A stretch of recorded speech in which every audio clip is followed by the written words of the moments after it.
Hello students, आज हम लोग सेल के बारे में पढ़ेंगे। तो सेल का काम होता है कि किसी भी सर्किट में करंट को फ्लो करवाना। तो सबसे पहले हम लोग जान करंट आखिर ये कैसे फ्लो करवाता है।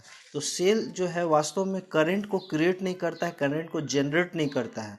ये क्या करता है कि वायर में जो ऑलरेडी फ्री इलेक्ट्रॉन्स होते हैं उसको फ्लो करवाने का उसका काम होता है।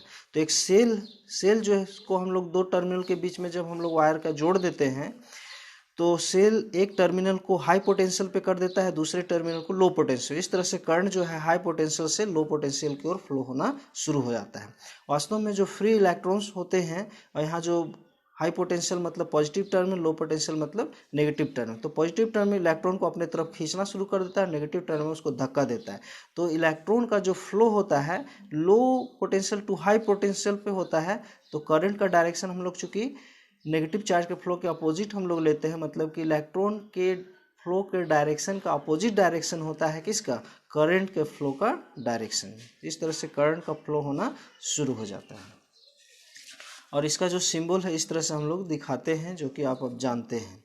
आगे हम लोग बढ़ते हैं internal resistance of a cell. अभी तक हम लोग जब पढ़ते आए हैं कि एक हमारा सेल है और बाहर में एक्सटर्नल एक रेजिस्टेंस है। केवल एक्सटर्नल रेजिस्टेंस को हम लोग जो है लेकर के हम लोग चलते हैं, लेकिन वास्तव में क्या होता है कि सेल के अंदर भी अपना रेजिस्टेंस होता है। इसका अपना इंटरनल रेजिस्टेंस होता है सेल का।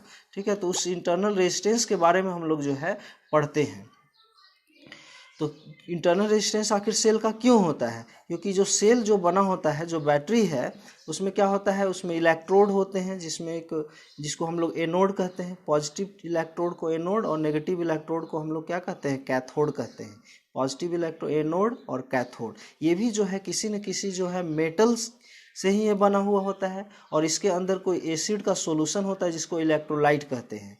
तो ये जो इलेक्ट्रोड्स हो गए और इलेक्ट्रोलाइट, इनका भी अपना रेजिस्टेंस होता है। इनका सारा रेजिस्टेंस मिला करके, मतलब इलेक्ट्रोड का रेजिस्टेंस और इलेक्ट्रोलाइट का रेजिस्टेंस मिल करके जो रेजिस्टेंस बना वो अपना सेल का इंटरनल रेजिस्टेंस कहलाता है। ठीक है, तो यही कहलाता है इंटरनल रेजिस्टेंस। तो internal resistance of a cell is resistance of its electrolytes and electrodes and electrolytes. It is denotable smaller. इसको हम लोग स्मॉल आर से डिनोट करते हैं। बाहर का जो रेजिस्टेंस एक्सटर्नल रेजिस्टेंस होता है कैपिटल आर से डिनोट करते हैं, और सेल का इंटरनल रेजिस्टेंस को हम लोग स्मॉल आर से। तो कुल मिला के सेल का जो है ये पूरा सिंबल हो गया। इस सेल का इंटरनल भाग का है, इसका जो है ये ईएमएफ है, सेल का ईएमएफ ही, और इसका इंटरनल रेजिस्टेंस आर। तो ये सेल का पूरा सिंबल इस तरह से हम लोग दे सकते हैं।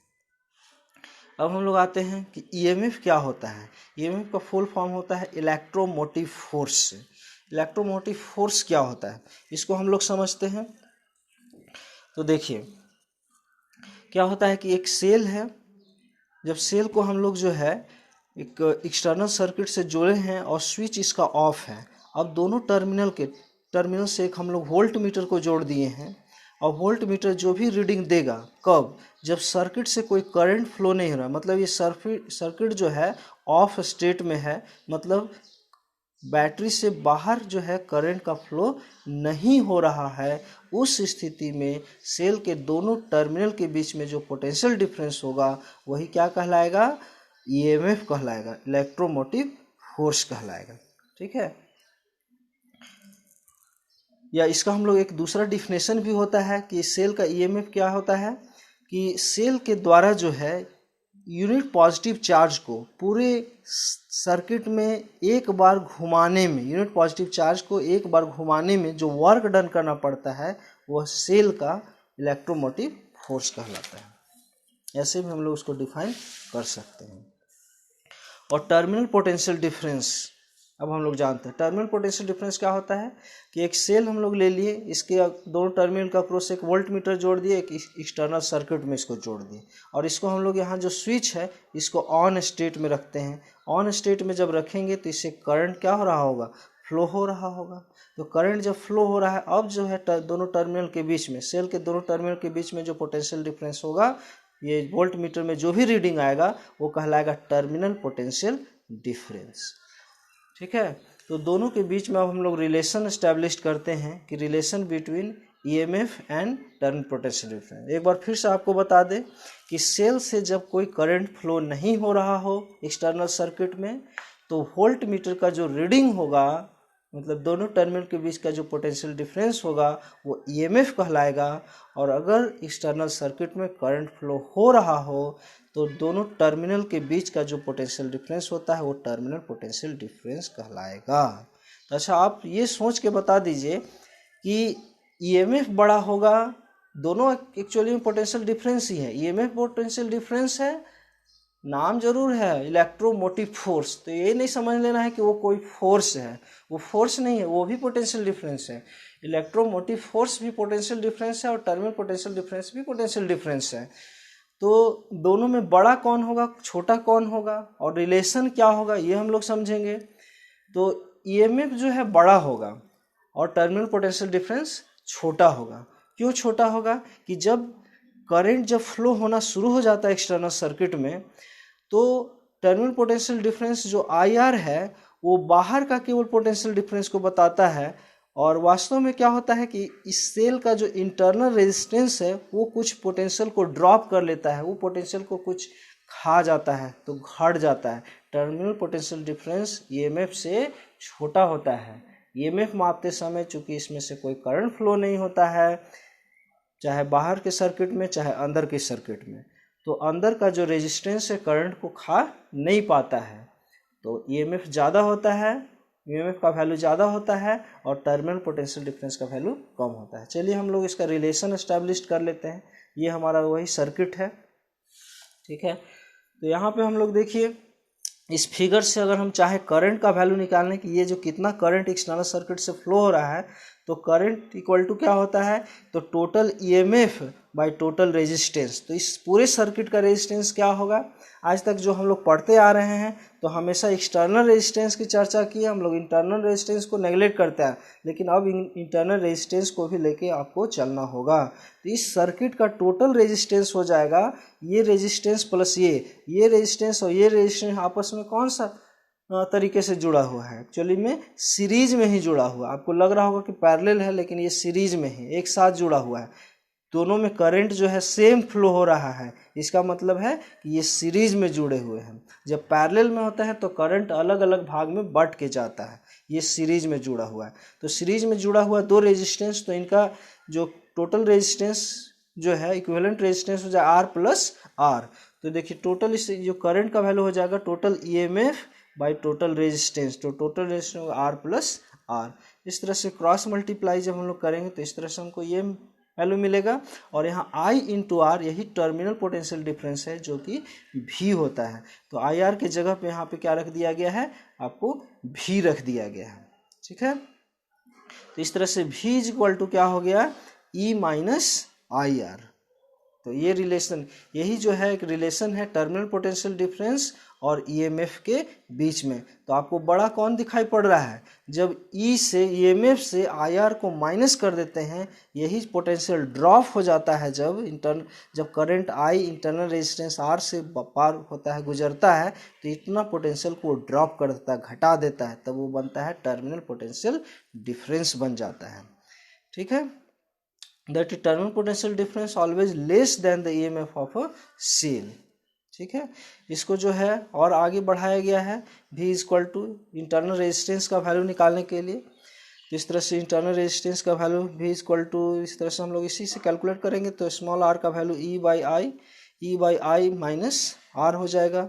इसको हम लोग और इस तरह से भी आगे बढ़ा सकते हैं, या आगे बढ़ करके इसको अगर हम लोग आगे बढ़ाएं तो ये बन जाएगा E बाई आई, आर का वैल्यू, आई का वैल्यू हो जाता है V बाई आर, तो V by R minus are.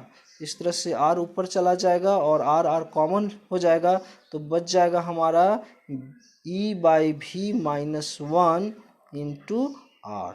ये रिलेशन को आप लोग याद रखिएगा, इसको हम लोग पोटेंशियोमीटर में भी इस रिलेशन का यूज करेंगे। तो इंटरनल रेजिस्टेंस का एक्सप्रेशन होता है E by V minus 1 into R. अब हम लोग आगे बढ़ते हैं, कॉम्बिनेशन ऑफ सेल के बारे में हम लोग देखते हैं। कॉम्बिनेशन ऑफ सेल, तो जिस तरह से जो है रेजिस्टेंस का कॉम्बिनेशन और कैपेसिटर का कॉम्बिनेशन सीरीज और पैरेलल में देखें, उसी तरह से सेल का भी कॉम्बिनेशन होता है। तो दो तरह का कॉम्बिनेशन हम लोग पढ़ेंगे, सीरीज कॉम्बिनेशन और पैरेलल कॉम्बिनेशन। उसमें भी क्या हो सकता है कि जो सेल हम लिए हुए हैं ये आइडेंटिकल हो, मतलब एक समान हो। एक सेल को एक समान आइडेंटिकल कब कहेंगे, जब उनका ईएमएफ और इंटरनल रेजिस्टेंस क्या होगा, बराबर होगा, तब हम लोग उसको कहते हैं आइडेंटिकल सेल्स।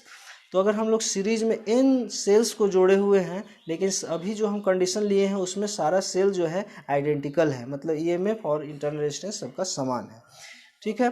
तो इसके ई जो है ईएमएफ ऑफ प्रत्येक सेल का ईएमएफ है, और जो है इंटरनल रेजिस्टेंस है प्रत्येक सेल का। इस तरह से ई इफेक्टिव जो हो गया वो सारा जुड़ जाएगा आपस में, चूँकि सीरीज में जुड़े हुए हैं तो सारा पोटेंशियल डिफरेंस जोड़ेगा। तो ई प्लस ई कब कब तक कितना जुड़ेगा, अप टू n टर्म्स। तो n सेल अगर जोड़े हैं तो n टर्म्स तक हम जोड़ेंगे इफेक्टिव। तो इस तरह से जोड़ने पर हो जाएगा एन ही। उसी तरह से इंटरनल रेजिस्टेंस, सारा इंटरनल रेजिस्टेंस अब सीरीज में जुड़ा हुआ है तो इस तरह से एन आर हो जाएगा।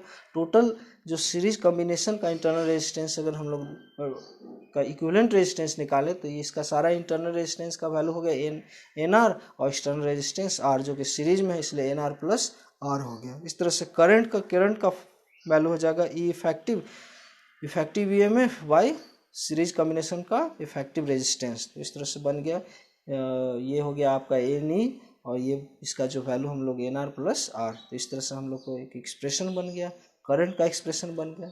अब हम लोग देखेंगे कि अगर हमको करंट का मैक्सिमम वैल्यू अगर हम लोग सीरीज में अगर हम लोग जोड़े हैं तो जोड़ने का हम लोग का क्या एम होगा हम लोग का, कि ज़्यादा से ज़्यादा हम करंट को प्राप्त कर सकें। तो ज़्यादा करंट को प्राप्त करने के लिए हमारे पास कंडीशन क्या होना चाहिए इसको भी देखेंगे।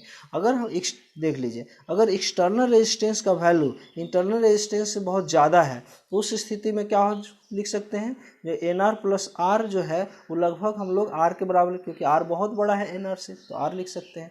तो इस तरह से फर्स्ट इक्वेशन से अगर हम लोग देखें तो आई इज इक्वल टू हमारा वैल्यू ये मिलेगा, इसको अलग एन को अलग कर दिए तो ई बाई आर क्या है, तो करंट फ्रॉम वन सेल, एक सेल से करंट। तो इस तरह से हमारा करंट जो है वो एन टाइम्स हो जाता है, एक सेल से जितना करंट मिल रहा है उसका एन गुना हो जाएगा, तो हमको ज़्यादा करंट मिलेगा। अगर 10 सेल हम लोग जोड़ दिए हैं, एक सेल से जो करंट मिल रहा है उसका 10 गुना अब करंट हमको मिलेगा। लेकिन अगर हम ऐसा कंडीशन अप्लाई किए जिसमें एक्सटर्नल रेजिस्टेंस जो है बहुत कम है इंटरनल रेजिस्टेंस से, तो उस स्थिति में एन आर प्लस आर को हम लोग एन आर लिख सकते हैं, आर को नेगलेक्ट करेंगे तो उस स्थिति में ये मिलेगा, एन से एन आपका हमें कैंसिल हो जाता है, ई बाई आर, ये करंट फ्रॉम वन सेल। इस तरह से केवल एक करंट के बराबर हम लोग को करंट मिलेगा, हमको सीरीज कॉम्बिनेशन का कोई फ़ायदा मिलने वाला नहीं है। तो ऐसा जोड़ने से क्या फ़ायदा, ऐसा हम नहीं जोड़ेंगे। तो जब भी जोड़ेंगे तो अगर सीरीज में हम लोग जोड़ रहे हैं तो एक्सटर्नल रेजिस्टेंस हाई रहेगा, इंटरनल रेजिस्टेंस कम रहेगा। अब हम लोग देखते हैं, तो अभी तो हम लोग देखे तो आइडेंटिकल सेल के लिए अगर डिफरेंट टाइप का सेल अगर जुड़ा हो, ये C1 और C2 अलग अलग प्रकार का सेल है। फर्स्ट का EMF E1 है, इंटरनल रेजिस्टेंस R1 है, दूसरा सेल का EMF E2 है, इंटरनल रेजिस्टेंस R2 है। इफेक्टिव ईएमएफ हो जाएगा E1 plus E2, effective internal resistance R1 plus R2। इस तरह से वोल्टेज का रिलेशन, इस तरह से टोटल वोल्टेज यहाँ से यहाँ तक का वोल्टेज प्लस यहाँ से यहाँ तक का वोल्टेज, तो यहाँ से यहाँ तक का जो पोटेंशियल डिफरेंस क्या हो जाएगा, तो E माइनस आई आर। अगर इसे करंट I फ्लो हो रहा हो, इसे करंट अगर I फ्लो हो रहा हो, ठीक है, तो I इंटू R1 ड्रॉप होगा, तो ये बन जाएगा भी यहाँ से यहाँ तक का पोटेंशियल डिफरेंस क्या हो जाएगा, E1 माइनस आई इंटू R1, और यहाँ से यहाँ तक पोटेंशियल डिफरेंस हो जाएगा E2 माइनस आई इंटू R2। ये रेजिस्टेंस पोटेंशियल को ड्रॉप करेगा। तो ये इक्वेशन बन जाएगा। जो भी ज़रूरत पड़ेगा, जो भी कैलकुलेट करने के लिए इसी इक्वेशन से, यही दो चीज़ निकालने के लिए आता है तो इसी से हम लोग निकाल सकते हैं। अब हम लोग पैरेलल कॉम्बिनेशन के बारे में हम पढ़ेंगे। तो इस तरह से पहले हम लोग आइडेंटिकल सेल के लिए हम लोग ले लिए, इस तरह से पैरेलल में जोड़ दिया गया, एन सेलों को जोड़ दिया गया पैरेलल में। तो इफेक्टिव ईएमएफ कितना हो जाएगा, तो इसका इफेक्टिव ईएमएफ जो है ई के ही बराबर है। सब का पोटेंशियल डिफरेंस यहाँ पे क्या होगा, सेम होगा, क्योंकि पैरेलल में जब भी जोड़ते हैं तो पोटेंशियल डिफरेंस क्या होता है, सेम होता है सबका। तो सब के लिए इफेक्टिव ईएमएफ ई हो जाएगा, और इंटरनल रेजिस्टेंस जो है पैरेलल कॉम्बिनेशन इंटरनल रेजिस्टेंस को इस तरह से हम लोग इक्विवेलेंट रेजिस्टेंस हम लोग निकालते हैं। तो ये N by R effective resistance, इसको पलट दिया आर बाई एन हो जाएगा। तो इस तरह से पूरे पैरेलल कॉम्बिनेशन और प्लस में उस ये सभी के साथ जो है सीरीज में आर ये जुड़ा हुआ है, तो टोटल जो इफेक्टिव इक्विवेलेंट रेजिस्टेंस हो गया R/N, ये जो था हमारा इंटरनल रेजिस्टेंस के लिए, और बाहर एक्सटर्नल रेजिस्टेंस R सीरीज में उसके साथ जुड़ गया, ये बन गया। तो करंट कितना होगा, effective EMF bye effective resistance, तो E बाय इफेक्टिव रेजिस्टेंस का वैल्यू ये इसे कैलकुलेट किए तो ये आ गया NE/R प्लस NR। इस तरह से क्या हो जाएगा, अगर यहाँ भी कंडीशन देखते हैं कब हम लोग करंट ज़्यादा मिलेगा, कब करंट हम लोग को कम मिलेगा। अगर एक्सटर्नल रेजिस्टेंस बहुत ज़्यादा है इंटरनल रेजिस्टेंस से, तो यहाँ पर हम लोग किसको नेगलेक्ट कर सकते हैं, तो हम लोग ये ज़्यादा है ये कम, तो इसको नेगलेक्ट कर लेंगे। तो इस तरह से हमको N कैंसिल हो जाएगा, E/R मिलेगा जो कि करंट थ्रू सिंगल सेल के बराबर है। तो कोई फ़ायदा नहीं है हम लोग को। पैरेलल में अगर हम लोग एन सेल को अगर हम लोग जोड़ रहे हैं और एक्सटर्नल रेजिस्टेंस ज़्यादा है इंटरनल रेजिस्टेंस से, तो हमको कोई फ़ायदा नहीं है एन सेल को जोड़ने का, हमको एक ही सेल के बराबर करंट मिलने वाला है। उसके बाद हम लोग देखते हैं अगर इंटरनल रेजिस्टेंस बहुत ज़्यादा है एक्सटर्नल रेजिस्टेंस, तो हम लोग NR को यहाँ पे नेगलेक्ट करेंगे, तो हम लोग को ये वाला भाग केवल हम लोग को मिल जाएगा। तो इस तरह से N into current through one cell, तो N गुना करंट हम लोग को मिल रहा है, तो मैक्सिमम करंट हम लोग को मिल रहा है इस केस में। तो अगर आप पैरेलल में जोड़ रहे हैं तो आपको ध्यान रखना पड़ेगा कि इंटरनल